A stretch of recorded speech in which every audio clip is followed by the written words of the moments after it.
அதிகாரம் 26. கெராரில் ஈசாக்கின் வாழ்க்கை. முன்பு ஆபிரகாமின் காலத்தில் ஏற்பட்ட பஞ்சத்தை தவிர மேலும் ஒரு பஞ்சம் நாட்டில் உண்டாயிற்று. ஈசாக்கு பெலிஸ்தியரின் மன்னன் அபிமெலக்கை காண கெராருக்கு சென்றார். அப்போது ஆண்டவர் அவருக்கு தோன்றி, எகிப்து நாட்டிற்கு நீ போகாமல் நான் உனக்கு காட்டும் நாட்டிலே தங்கியிரு. அந்நாட்டில் நீ அந்நியனாய் வாழ்வாய். நான் உன்னோடு இருந்து உனக்கு ஆசி வழங்குவேன்.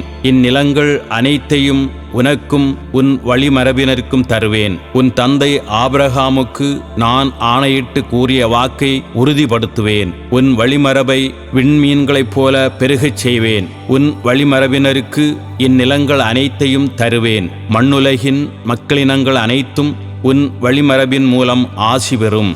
ஏனெனில் ஆபிரகாம் என் குரலுக்கு செவிசாய்த்து என் நியமங்களையும் கட்டளைகளையும் விதிமுறைகளையும் சட்டங்களையும் கடைபிடித்தான் என்றார்.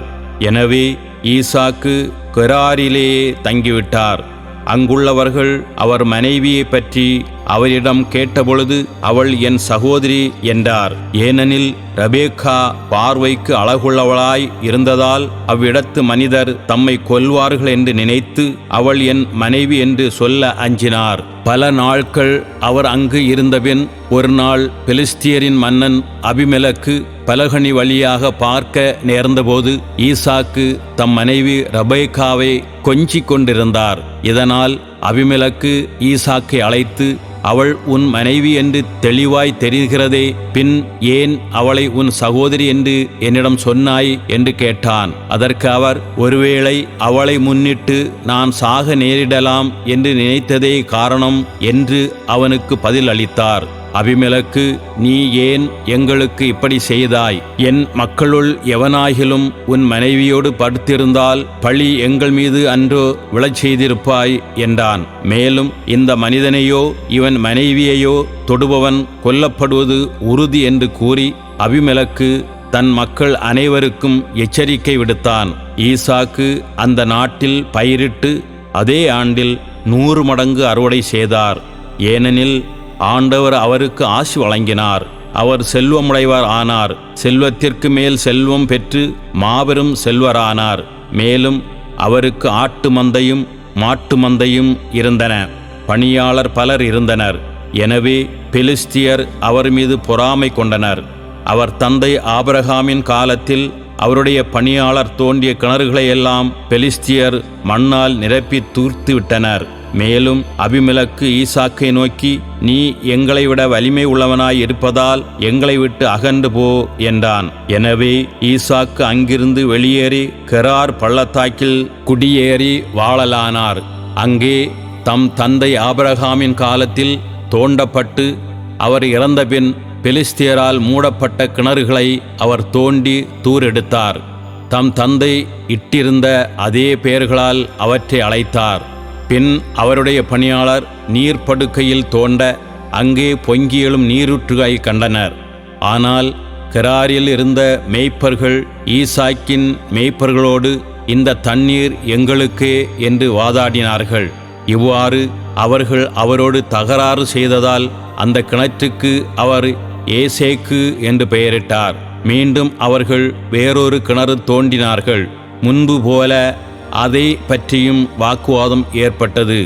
எனவே அதற்கு சித்னா என்று அவர் பெயரிட்டார்.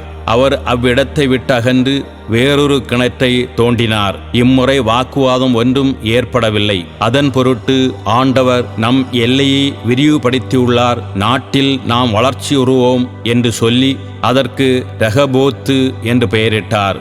பின்னர் அவர் அவ்விடத்திலிருந்து பெயர்செபாவுக்கு போனார். அன்றிரவு ஆண்டவர் அவருக்கு தோன்றி, உன் தந்தை ஆபிரகாமின் கடவுள் நானே, அஞ்சாதே, ஏனெனில் நான் உன்னோடு இருக்கிறேன். உனக்கு ஆசி வழங்கி என் ஊழியன் ஆபிரகாமின் பொருட்டு உனது வழிமரபை பெருகச் செய்வேன் என்றார். எனவே ஈசாக்கு அங்கே ஒரு பலிபீடம் கட்டி ஆண்டவர் திருப்பெயரை போற்றினார். அங்கே கூடாரம் அடித்து தங்கினார். ஈசாக்கின் பணியாளர் அங்கே ஒரு கிணறு வெட்டினர். ஈசாக்கு அபிமெலக்கு உடன்படிக்கை. அப்பொழுது கெராரிலிருந்து அபிமெலக்கு தன் உற்ற நண்பர் அகுசாத்துடன் படைத்தலைவன் பிக்கோலுடனும் அவரிடம் வந்தான். அப்பொழுது ஈசாக்கு அவர்களை நோக்கி, நீங்கள் என்னை வெறுத்து உங்களிடமிருந்து விரட்டிவிட்டு இப்பொழுது என்னிடம் வருவது ஏன் என்றார். அவர்கள் மறுமொழியாக, ஆண்டவர் உம்மோடு இருக்கிறார் என தெளிவாக கண்டோம். ஆதலால் எங்களுக்கும் உமக்கும் இடையே ஓர் ஒப்பந்தம் செய்து கொள்வோம். நாங்கள் உம்மோடு உடன்படிக்கை செய்து கொள்வோம். நாங்கள் உமக்கு எவ்வித இடையூறும் செய்யவில்லை. உம்மை நல்ல முறையில் நடத்தி சமாதானமாய் அனுப்பி வைத்தோம். அதுபோல ஆண்டவரின் ஆசி பெற்ற நீரும் எங்களுக்கு எவ்வித தீமையும் செய்யாதிருப்பீர் என்றார்கள். ஈசாக்கு அவர்களுக்கு விருந்தளித்தார். அவர்களும் உண்டு குடித்தார்கள். வைகரையில் அவர்கள் எழுந்து ஒருவருக்கொருவர் வாக்குறுதி அளித்தார்கள். பின் ஈசாக்கு அவர்களை அனுப்பி வைத்தார். அவர்களும் அவரிடம் இருந்து சமாதானமாய் பிரிந்து சென்றார்கள். அதே நாளில் ஈசாக்கின் பணியாளர் தாம் தோண்டிய கிணற்றை குறித்து செய்தி கொண்டு வந்து, தண்ணீர் கண்டோம் என்றனர்.